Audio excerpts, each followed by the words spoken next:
Мен Түркістан қаласы Назарбаев зияткерлік мектебінің 7 сынып оқушысымын. Мен көп дайындалдым, мектеп үлкен екен, әдемі. Мен осы мектепте оқығым келеді. Я поступила в НИШ, и я очень сильно рада. У меня очень хорошее впечатление об этой школе.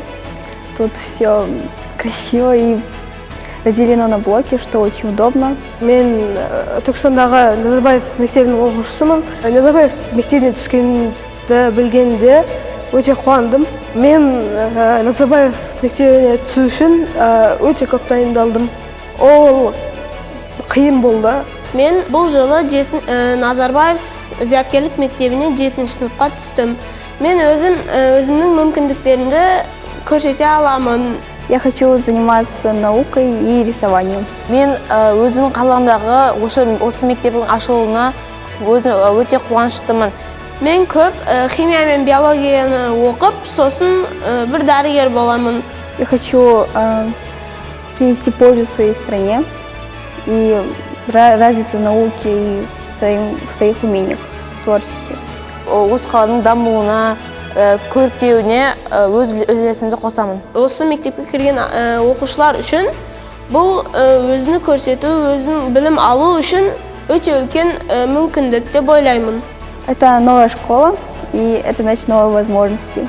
Мне очень нравится. Ништі естіген кезде қызым соған тапсырам деп шешім қабылдады. Мен дайындалды, жақсы дайындалды. Сонымен келіп тапсырдық, уайымдадық, түседі ма, түспейді ма деп. Түскеніне өте қуаныштымыз. Осындай мектепке түсіп, жақсы білім алғаны, ол әрбір ата-ананың өзінің несі. Арманы, осы мектепті көрдім, экскурсия жүргізді. Өте жақсы, керемет мектеп.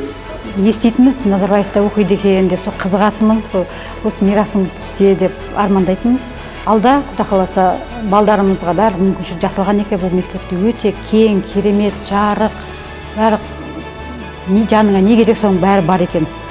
Мен нишқа түсем деп өзі айтып жүретін. Соңына дейін күттік, үмітімізді үзбедік. Фамилиямыз көргенде жүрегіміз жарылып кетті. Түстім мама деп жылап жүрді. Бақытты сәт болды сол кезде. Өте күшті әсер алдық мектептен. Өйткені біздің бүгін балаларымыздың болашағы үшін берілген мүмкіндіктер шексіз, айта алмаймыз қалай. Балалардың дамуына әсер ететін бүкіл бағыт бар екен. Келешекте өз елінің, ата-анасының, осы мектептің беріп жатқан мұғалімдердің үмітін ақтайтын, өз еліне кішкене болса да үлес қосатын азаматтар болып өсет деген үміттеміз. Мектеп басшысы айтпақшы, ең бақытты балалар осы балалар.